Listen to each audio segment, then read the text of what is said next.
안녕하세요. 초등학생 딸아이 하나를 키우고 있는 40대 여성입니다.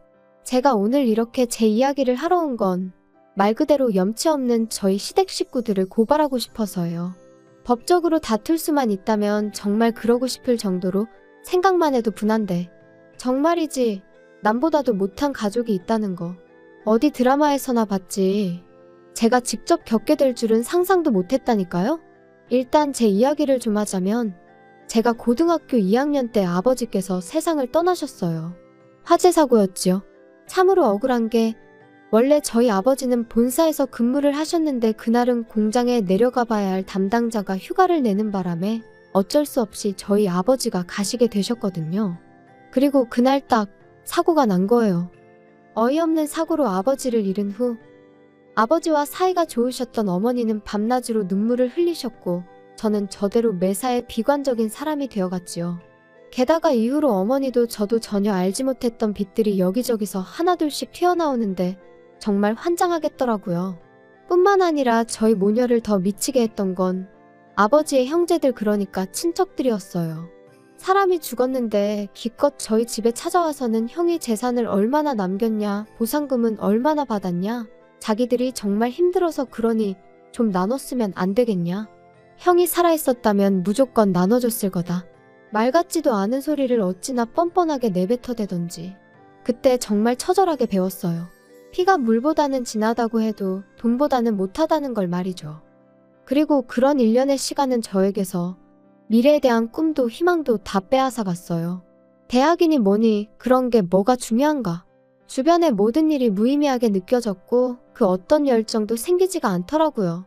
그래서 대학을 포기했어요. 나중에서야 그 선택을 후회하기도 했지만 그땐 제 나름대로 최선의 선택이었죠. 그리고 이후로도 한동안 방황을 하던 제가 정신을 차리게 된 계기가 있었으니 그건 바로 제 은인이나 마찬가지인 사장 언니를 만나면서였습니다. 당시 저는 그래도 제 용돈은 벌었어야겠다는 생각으로 디저트 가게에서 아르바이트를 하고 있었는데 그때만 하더라도 가게가 자리를 잡기 전이라서 아르바이트생이라곤 저 하나밖에 없었거든요. 그리고 사장 언니는 사장과 아르바이트생이라는 관계에도 불구하고 저를 정말 친동생처럼 아껴주었어요. 뿐만 아니라 제가 디저트에 흥미를 보이니 틈틈이 어떻게 만드는 건지 가르쳐주기까지 했지요. 너무 기뻤어요.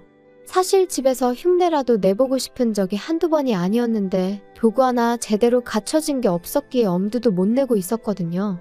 그리고 그렇게 계속 배우다 보니 누구한테 말하진 못했지만 언젠가 나도 이런 가게를 하고 싶다는 꿈을 갖게 되었지요. 하지만 그 행복이 오래가지는 않았습니다. 당시 어머니 허리 디스크가 악화되면서 일을 좀 쉬셔야 하는 상황이 되었으니까요. 그래서 저는 어쩔 수 없이 디저트 가게 일을 그만두고 말 그대로 돈을 벌기 위한 직장을 구해야만 했어요. 그나마 다행이었던 건 사장 언니의 도움으로 비교적 쉽고 빠르게 한 사무실에 취업을 할 수 있었다는 거예요.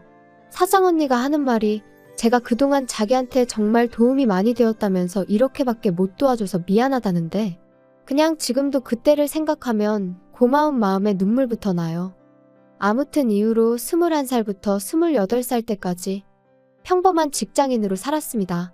취미생활로 과자를 구우며 특별할 것 없는 하루하루를 보냈고 지금의 남편도 만나게 되었죠. 저와 마찬가지로 회사를 다니던 평범한 직장인이었던 남편은 좋은 게 좋은 거라는 둥글둥글한 성격의 배려가 몸에 배어있는 자상한 사람이었어요. 그리고 그런 남편의 성격이 너무 부러웠던 저는 남편이 도대체 어머님 아버님 두 분 중 누굴 닮은 걸까? 두 분은 얼마나 좋은 분들일까? 늘 궁금했는데 결혼 준비를 시작하고 나서야 비로소 알게 되었습니다. 누굴 닮아서 그런 것도 아니었고 두 분도 그렇게 좋은 분들이 아니셨다는 걸 말이죠. 남편은 3남매 중 둘째로 소위 위아래로 치이는 입장이었어요. 맞이인 아주버님에게는 시부모님의 기대가 대단하셨고 막내인 신우에게는 하나뿐인 공주님이라며 불면 날아갈까 주면 부서질까 아주 애지중지하셨지만 저희 남편한테만큼은 한마디로 본체만 채 있으나마나. 그리고 그런 시부모님의 마음이 확실히 드러났던 때가 바로 상견례 자리에서였습니다. 아이들 결혼 준비를 어떻게 도와주실 거냐는 저희 어머니에게 둘이 좋아서 하는 결혼이니 부모가 뭐라 하겠냐면서 도와줄 형편이 안 되니 그런 줄 아시라. 그 일로 우리 아들을 사위로 못 받아들이시겠다면 그 또한 뭐 어쩔 수 없다. 한마디로 배째라는 식으로 나오시더라고요. 그리고 정말로 저희 시부모님이 돈이 없으셔서 그러신 거라면 해주지 못하는 부모의 마음은 오죽하겠나 그렇게 생각하면 생각했지 원망은 하지 않았을 겁니다. 하지만 그게 아니었어요. 남편은 제가 속상할까봐 차마 말을 못했었다는데 알고 보니 저희보다 2년 일찍 결혼한 아주버님한테는 시부모님께서 집과 차를 해주셨었다는 거예요. 그것도 대출 하나 없이 말이죠. 그리고선 남편한테 하셨던 말이 원래 장남이 잘 돼야 집안이 잘 되는 거라고. 그러니까 샘내지 말라시더랍니다. 솔직히 그 이야기를 듣곤 기분 안 상할 사람이 몇이나 될까요? 아무리 시부모님 재산이니 저희가 가타부타 말할 게 못 된다지만 그래도 사실을 알고 나니 너무 기분이 나빴죠. 남편은 저에게 자긴 괜찮다며 덤덤하게 말했지만 저는 솔직히 저희를 안 도와주셨다는 사실보다 아주버님과 저희 남편을 대놓고 그렇게 달리 대하셨다는 게 말 그대로 기분이 더러웠어요. 하지만 제가 그런 티를 낸다고 상황이 달라질 것도 아니고 그래서 남편한텐 그랬네요. 뭔가를 받을 땐 그만큼의 책임이 따르는 거 아니겠냐. 나는 상대적으로 그만큼 홀가분해졌다 생각하겠다. 그런데 황당한 상황은 여기서 끝이 아니었습니다. 듣기론 아주버님네는 결혼 직후부터 아이를 갖기 위해 노력을 했다는데 이유는 잘 모르지만 어째서인지 임신이 잘 안 되는 모양이더라고요. 반면에 저희는 솔직히 말하면 집이라도 장만하고 이후에 아이를 가질 생각이었는데 뜻하지 않게 1년 만에 아이가 생겼지요. 그리고 시부모님과 저희 부부의 사이가 좋고 나쁘고를 떠나 어쨌든 제가 손주를 가진 거니 이 소식을 안 알릴 수는 없잖아요. 그래서 양쪽 집안에 제 임신 사실을 알렸습니다. 그런데 황당하게도 시부모님께선 저더러 제 임신 소식을 아주버님네는 모르게 하라셨어요. 어이가 없었죠. 이러나 저러나 애는 때가 되면 나와야 되는데 그럼 그때 가서 뭐 다리 밑에서 주워왔다고 하라는 건지. 하지만 시부모님은 계속해서 아주버님이고 형님이고 스트레스 받게 하지 말라며 신신당부를 하셨으니 참 서글프대요. 그리고 결국은 걸렸습니다. 임신한 지 6개월째 되던 때 추석이었는데 시부모님이 못 오게 하셔서 안 갔거든요. 그런데 이제 형님이 난리가 났던 거죠. 어떻게 자기도 왔는데 제가 안 올 수가 있냐면서. 아주버님도 저희 부부더러 싸가지가 있네 없네. 그리고는 급기야 둘이서 저희한테 한마디 해야겠다며 연락도 없이 찾아와서는 불러온 제 배를 보고 충격이 컸던 모양입니다. 자기들을 기만했다면서 저희 때문에 족보가 다 꼬이게 생겼다고 억지를 써대더라니까요. 그러더니 급기야 형님은 갑자기 어지럽다면서 쓰러질 것 같다. 119를 불러달라. 정말이지 생쇼도 그런 생쇼가 따로 없었어요. 그런데 상황은 거기서 끝이 아니었습니다. 황당하게도 그 일이 있고 2주 만에 시부모님이 저희를 부르시더니 당신들이 살고 있는 아파트부터 가지고 있는 땅까지 전부 다 아주버님 명의로 넘기겠다 하셨거든요. 원래도 시부모님 재산에 관심도 없었고 그 재산이 언젠가 저희 몫이 될 거란 기대도 없었지만 그래도 너무 갑작스럽고 당황스러워서 갑자기 그런 결정을 내리신 이유가 뭐냐고 여쭤봤어요. 그랬더니 어머님이 하시는 말씀이 아주버님네서 그렇게 해달라고 했다는 거예요. 평소에도 저희 부부가 싸가지가 없어서 자기들한테 잘하는 게 없었는데 이제 애까지 가졌으니 얼마나 기세등등하겠냐면서 자기들한테도 어떤 식으로든 힘을 실어달라고 했다나요? 듣는 내내 어처구니가 없었습니다. 솔직히 쪽팔려서 어디 가서 말도 못했는데 한번 말해볼까요? 저희 결혼하는데 시부모님은 한 푼도 안 보태주신 건 물론이고 남편 대학 다닐 때 딱 2번 학비 내주셨다는데 그걸 핑계로 축의금을 다 가져가셨어요. 게다가 아주버님네 부부는 매일같이 돈 자랑을 해대는데 정작 저희 결혼할 때 축의금으론 달랑 10만 원 했더라고요. 물론 그마저도 구경도 못했지만 아무튼 이미 그런 역사가 있었으니 아무리 저희 남편이 사람이 좋다고 해도 뭘 얼마나 잘하고 싶었겠어요? 까놓고 말해서 그냥 명절이고 시부모님 생신이고 봐야 하는 날에만 보는 거고 그때는 그냥 인사나 하고 마는 거지. 저희가 뭐가 좋다고 거기 붙어서 허허실실 싸바싸바를 했겠냔 말이죠. 그런데 아주버님이나 형님은 자기들이 보기엔 저희 부부가 가진 것도 없는데 자기들한테 아쉬운 소리를 안 하니 그게 그렇게 꼴보기가 싫었던 모양입니다. 10년도 더 된 이야기인데 또 생각하니 속에서 우라가 치미네요. 저는 시부모님한테 그래도 재산을 다 넘기시는 건 신중하셔야 된다고 한번 넘어가고 나면 되찾아오시기도 힘들다고 말씀드렸어요. 그리고 여기엔 정말 사심은 없었고 두 분이 너무 아주버님과 형님한테 끌려다니시는 거 아닌가 싶어서 제가 시부모님한테 좋은 감정이 있던 것은 아니었지만 어쨌든 걱정스런 마음에 드린 말씀이었죠. 하지만 시부모님은 오히려 제가 하는 말에 노여워하셨습니다. 너네 참 이상하다. 왜 부모 자식 사이를 이간질을 하냐? 제가 무슨 이간질을 했다고 정말 걱정이 돼서 드리는 말씀이에요. 아이고 걱정 같은 소리 한다. 다른 사람도 아니고 우리 장남한테 준다는데 어디 감히 그런 소리를 해. 그리고 너네 혹시 우리 재산에 흑심이라도 있으면 꿈깨라. 이거 너네가 아무리 술을 써도 너네 거 안 돼. 장남해줘야지. 장남이 잘 돼야 집안이 잘 풀리는 거라니까. 그리고 생각해봐라. 너네는 걔들한테 미안하지도 않냐? 걔네 그렇게 노력하는 거 다 알면서 놀리는 것도 아니고 불쑥 애를 가지면 어떡해? 사람이 말이야 때를 기다릴 줄도 알아야지. 그리고 그때 옆에 있던 그 순하디순한 제 남편이 더는 못 참고 목소리를 높이더라고요. 알아서들 하세요. 그러다 후회할 일 생겨도 저희는 몰라요. 저희한테 도와달라 어떻게 해달라 그런 말씀 절대로 하지 마시라고요. 그런데 저희 시부모님이 그런 저희 남편을 보시고는 차라리 화를 내셨다면 모르겠는데 그것도 아니고 비웃으셨어요. 얘네들 좀 봐. 아주 웃겨 죽겠네. 니들이 뭐가 있다고 우리가 거기다 손을 벌리겠냐? 니들이 뭐 가진 게 뭐가 있어서 우리가 거기다 손을 벌려. 걱정 마라. 절대로 손 안 벌리니까. 시부모님의 그런 반응에 남편과 저 두 사람 모두 크게 상처를 받을 수밖에 없었습니다. 그리고 그때부터 남편도 저도 말 그대로 이를 갈았어요. 비록 시댁과 인연을 끊고 살 수는 없겠지만 적어도 저쪽에 아쉬운 소리 하는 일은 없게 하자. 죽어도 두 번 다시 무시당하는 일은 없을 거다. 말 그대로 작정을 하고 살았지요. 그리고 지난 10년 동안 많은 변화가 생겼습니다. 일단 결혼한 지 6년 만에 저희 두 사람 명의로 된 아파트를 장만했어요. 비록 대출도 껴있고 구축이긴 했지만 생각보다 이른 목표 달성에 얼마나 기쁘던지. 하지만 이 기쁨에 초를 치는 이가 있었으니 그 또한 말 안 해도 아시겠죠? 바로 저희 시댁 식구들이었습니다. 솔직히 얼마나 반가운 사람들도 아니다 보니 딱히 자랑하고 싶은 마음도 인정받고 싶은 마음도 없었는데 그래도 남편은 저하고는 조금 달랐던 모양이에요. 당신들 도움 없이도 내가 여기까지 왔다고 이만큼 해놓고 산다고 나름대로의 성과를 알리고 싶은 눈치더라고요. 그리고 저는 그런 남편이 왠지 안쓰럽기도 하고 조금은 이해도 되었기에 그러라 했어요. 시댁 식구들 다 불러서 집들이 한번 하자고요. 그런데 집들이 당일 너나 할 것 없이 다들 빈손으로 와서는 여기저기 흠잡기에 급급할 뿐이었습니다. 이렇게 좁아터진 집에서 어떻게 애를 키우고 사냐? 이런 데서 살 거면 전세나 살지 이걸 뭐 한다고 매매를 했냐? 덕담이나 한마디 해주시던가 그마저도 힘드시면 그냥 말을 마시지. 오죽하면 우리 부부랑 아예 안 보고 사시려고 저러시는 건가 싶더라니까요.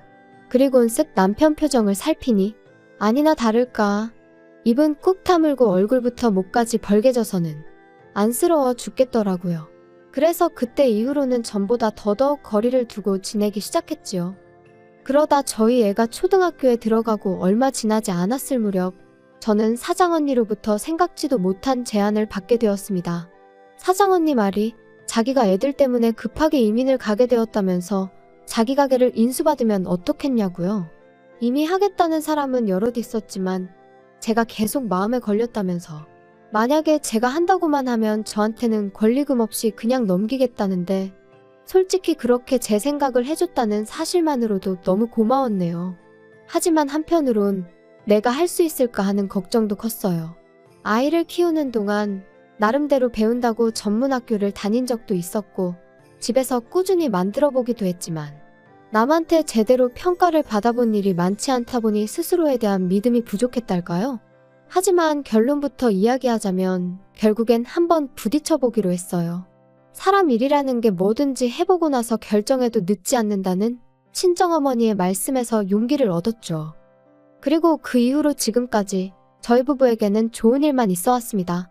남편은 좋은 조건의 대기업으로 이직에 성공했고 제 가게 또한 나날이 인기가 좋아져 3호점까지 냈으니까요. 그뿐인가요? 집값도 올랐지 아이는 성실하고 건강하게 자라주고 있었지. 어느 것 하나 불만을 가질 이유가 없었어요. 그리고 그렇게 행복하고 편안한 하루하루가 이어지면서 시댁 식구들에 대한 관심은 점점 멀어져만 갔습니다. 사실 사이가 안 좋아지기 시작한 무렵부터 한동안은 그래도 시댁 식구들이 어떻게 지내고 있는지 알아야 할 것 같았고 뭐랄까. 비록 느슨하고 해진 끈일지라도 어떻게든 붙잡고 있어야 할 것 같았거든요. 그런데 어느 순간 그런 마음도 옅어지기 시작하대요. 아마 저희 셋만으로도 충분히 행복할 수 있다는 걸 깨닫기 시작하면서부터 아니었나 싶은데. 아무튼 그리고 그렇게 지내다 보니 어느 순간 시댁에 대한 미움도 원망도 사라진 것 같았습니다. 알아서들 잘 살겠지. 무소식이 희소식이라니까. 우리도 알아서 잘 살고 있어요. 정말 딱 이 생각뿐이었어요. 하지만 올해 초 전혀 생각지도 못한 소식을 듣게 되었습니다. 평소에 왕래라곤 요만큼도 없었던 신우한테서 말이지요. 어떻게 제 번호를 알게 된 건지도 모를 만큼 소원한 사이였는데 난데없이 신우가 전화를 해서는 저희더러 무심하니였더니 한참을 떠들어대대요. 그리고는 한다는 말이 아주버님네가 난리가 났다면서 큰일 났다는데 솔직히 하나도 궁금하지 않았어요. 하지만 안 물어보면 이 전화가 끝날 리가 없겠구나 싶어. 무슨 일인데 그래요? 언니 어떡하면 좋아요. 우리 큰오빠 아주 쫄딱 망하게 생겼어요. 그리고 이때까지만 해도 저는 솔직히 기껏해야 아주버님이나 형님 둘 중 한 분이 바람이라도 났나 싶었는데 쫄딱 망하다니 그게 다 무슨 소리예요. 알아듣게 얘기를 해봐요. 글쎄 세상에 큰오빠가 큰언니랑 상의도 없이 엄마 아빠가 준 땅도 다 팔아버리고 아파트 담보로 대출도 있는 대로 끌어다가 주식을 했대나 코인을 했대나 진짜 미쳤나봐요. 어떡해요? 그걸 저한테 물어도 제가 무슨 말을 해야 할지 모르겠네요. 아니 근데 솔직히 작은 오빠랑 언니 때문이기도 해요 이게. 큰오빠가 하는 말이 두 사람 사는 게 하루가 다르게 나아지는 것 같다면서 엄청 조바심을 냈거든요. 혹시 우리한테 말 안 하고 뭐 재테크 했어요? 아니 그렇잖아. 어떻게 이 집만 자꾸 살림이 펴? 아무튼 그래서 큰오빠가 조바심이 나서 그런 거에 손을 댔나 봐요. 어떡하면 좋아요? 작은 오빠랑 언니가 좀 방법을 찾아봐요. 이러다 두 사람 원망 듣게 생겨서 내가 걱정이 돼서 연락한 거라니까요? 기가 차서 신우더러 그걸 말이라고 하냐고 따졌어요. 그리고 아가씨도 지금 나이가 몇인데 전할 말 못 전할 말 구분도 못하느냐고 그런 말을 나한테 전하면 내 입에서 좋은 소리가 나가겠냐고 쏘아붙였습니다. 설령 재테크를 했다고 해도 그게 우리가 아주버님이나 형님한테 양해를 구할 일이냐 사과를 할 일이냐 황당하다 그랬지요. 그랬더니 신우가 한다는 말이 다 같이 잘 먹고 잘 살면 좋은 거 아니냐는데 그렇게 생각하는 사람들이 시부모님한테 재산 다 받아내고 동생네는 거들떠도 안 보냐고 또다시 받아쳤어요. 그러자 신우가 저더러 언니 그렇게 안 받는데 돈 얘기에 되게 민감하답니다. 그러니 더 할 말이 없었죠. 참고로 그렇게 아주버님 재산 다 퍼주실 때 신우 앞으로도 오피스텔 하나 해주셨어요. 정말 저희만 아무것도 안 해주셨다니까요. 그렇게 기분 나쁜 연락을 마치고 남편에게 이런 연락이 왔었다고 알렸습니다. 그리고 남편의 반응은 저랑 별반 다르지 않았죠. 이제 와서 그런 소리를 왜 우리한테 하냐면서 몹시 마음 상해했거든요. 그런데 며칠 전 어머님한테 걸려온 전화를 받게 되면서 그제서야 신우가 괜히 연락을 했던 게 아니라는 걸 알게 되었습니다. 어머님하고는 참으로 오랜만에 통화였는데 어머님은 가타부타 설명도 없이 다짜고짜 앓는 소리 죽는 소리를 내기 시작하셨어요. 그리고 저는 그런 어머님의 푸념이랄지 신세한탄을 들어드리고 싶은 마음은 손톱만큼도 없었기에 하실 말씀이 뭐냐 용건만 말씀하시라 했지요. 옆에 있던 남편도 귀찮다는 듯이 손만 내저을 뿐이었고요. 너는 정말 말을 서운하게 하는구나. 시애미가 전화를 하면 잘 지내셨냐, 아픈 데는 없으시냐, 근심거리가 있으시냐 그런 거 물을 생각은 안 하고. 아주버님이 어련히 잘 챙겨드리고 계시지 않겠어요? 무슨 일 때문에 그러시는데요? 우리 장남이라면 내가 생각만 해도 눈물이 날라 그런다. 걔가 지금 너무너무 힘들어하고 있어. 혜지한테 다 들었지? 아가씨랑 얼마 전에 통화를 하긴 했는데 잘은 몰라요. 그런데 아주버님이 힘드신데 왜 저한테 연락을 하셨어요? 제가 딱히 해드릴 게 없는 것 같은데. 왜 해줄 게 없어? 있으니까 내가 연락을 했지. 아무래도 나랑 네 시아버지랑 당분간 너희 집에 가 있어야 될 것 같다. 갑자기 그게 무슨 말씀이세요? 저희 집에 오신다니 도대체 왜요? 아니 부모가 자식 집에 간다는데 무슨 왜요야? 왜요는? 큰애가 지금 사는 집을 비워줘야 되는데 뭐 돈이 좀 그래서 당분간 우리 집에 와 있어야 된다잖니? 그런데 너도 우리 집 알잖니? 거기서 어떻게 다 같이 살아? 게다가 이 집도 명의가 큰애 앞으로 되어 있어서. 아무튼 우리가 그래서 일단은 큰애한테 집을 비워주고 우리는 너희 집에 가 있으려고 그런다. 그러니 그런 줄 알고 방 하나 만들어놔. 알겠지? 아주버님네랑은 못 사시는데 저희랑 어떻게 살아요? 그리고 내드릴 방 없어요. 걔네가 우리가 있으면 애를 어떻게 만들어? 넌 왜 이렇게 생각이 없냐? 어머님, 결혼하고 이제껏 안 생기면 둘 중 누구한테 문제가 있어도 있는 거 아니겠어요? 아무튼 그거야 아주버님네 사정이고 저는 어머님 아버님이랑 같이 못 살아요. 여기로 오지 마세요. 그리고 그때 남편이 저한테서 핸드폰을 뺏어가더니 스피커폰으로 돌리고는 화를 내기 시작했습니다. 우리한테 부탁하는 일 없을 거라 하시지 않으셨어요? 가진 것도 없는 저희한테 뭘 바라겠냐면서 있는 대로 비웃으셨을 땐 언제고 이제 와서 같이 살자고 하면 제가 좋다고 할 줄 아셨냐고요. 죽이 되든 밥이 되든 형님하고 사세요. 아니면 어떻게든 지금 두 분이서 사시는 집은 지키시던가요. 아무튼 저희는 요만큼도 얽히고 싶지 않으니까 이런 연락이라면 하지 마세요. 남편은 자기 할 말을 마치기가 무섭게 전화를 끊었고 이후로 한동안 복잡한 표정을 하고 있었습니다. 그리고 저는 무슨 말이라도 해야 하나 싶었지만 그냥 기다렸어요. 남편이 먼저 무슨 말이라도 해주기를 말이죠. 그러자 한 1시간쯤 지났으려나 신우한테 다시 전화가 와서는 아주 생난리를 치대요. 저희 때문에 지금 어머님이 울고불고 난리시고 아주버님네가 저희 가만 안 둔다고 그랬다고요. 어이가 없어서 하나도 안 궁금하니까 소식 전하지 말라고 했어요. 그리고 아주버님한테 가만 안 둘 거면 어쩔 건지 마음대로 해보라 전하라 했습니다. 우리도 이제 정말 겁날 거 하나 없고 막말로 평생 안 보고 살아도 된다고요. 남편도 질세라 형 노릇이나 똑바로 하면서 뭐라고 해야 씨가 먹히지 않겠냐며 화를 내대요. 그런데 어이없게도 시부모님은 기어이 짐을 바리바리 싸들고는 저희 집에 오셨어요. 끊임없이 눌러대는 벨소리에 당황스럽고 이웃에게 미안하여 현관을 열었더니 왜 문을 이제 여냐며 씩씩대시는데 순간 기가 막혀서 말이 안 나오더라니까요. 게다가 황당해서 이게 무슨 경우시냐니까 부모가 자식 집에 온 건데 어쩌라는 거냐며 저를 밀치시곤 그대로 집 안으로 들어가시기까지 하셨습니다. 그래서 제가 남편에게 전화를 걸어 상황을 알리니 남편이 좀만 기다리라대요. 그래서 저는 부엌에 시부모님은 거실에 말 그대로 팽팽한 긴장감이 흘렀습니다. 그리고 얼마간의 시간이 흘렀을 무렵 세상에 남편이 경찰을 대동하고 왔더라고요. 그리고는 모시고 나가달라는데 솔직히 경찰은 저희 집안 사정을 모르니 아마 저희 부부가 정말 나쁘게 보였을 거예요. 그래도 부모라는데 추운 겨울날 모시고 나가달라 하니까 어이가 없었겠지요. 하지만 뭐 막말로 체면이고 나발이고 아무튼 신랑이 끝에 아주버님이 와서는 그렇게 시부모님을 모시고 갔어요. 저희한테 쌍욕을 하길래 한 번만 더 해보라고 그러면 고소하겠다 했네요. 그리고 그날 이후로 다행이라고 해야 할지 시부모님으로부터 더는 연락이 없어요. 잘된 일이죠. 남편은 여기까지 오는데 1,000원 한 장 도움도 안 준 사람들이 무슨 부모냐고 더는 생각하고 싶지도 않다고 하대요.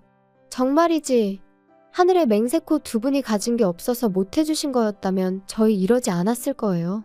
오히려 안타깝고 안쓰럽게 생각하며 저희가 먹고 살만해진 지금 어떻게라도 도와드렸을 테지요. 뭐 아무튼 이미 다 지나가 버린 일 계속 곱씹는다고 뭐가 달라지겠어요?